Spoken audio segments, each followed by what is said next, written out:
umama womnye wabantwana uMakatsiyamo uye wenza i-interview wachaza uba umntana wakhe ebekwi-abusive relationship. Ngoko ke uyakroka okanye ingathi uyamazi lo mntu uyenzileyo le nto, kodwa ke ebengekamazi lo mntu ubanjiweyo. So ke ngoku abantu iyadibana into kuthiwa ibisisidala sakhe uTebogo lo. So uye wathi ngenxa yomona wabadubula. Kuthiwa ke ukwatshatile notshata unabantwana, andiyazi ubunyani ke baleyo into ethethwayo ke on social media.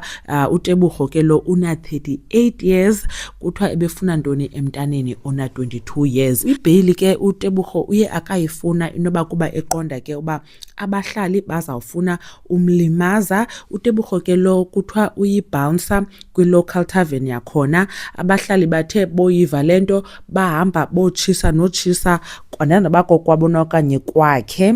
So abanye abantu ke bebethetha besithi kutheni abantu bengxamile uyotshisa bengekava nokuva, ngoba kaloku kuthiwa umntu is innocent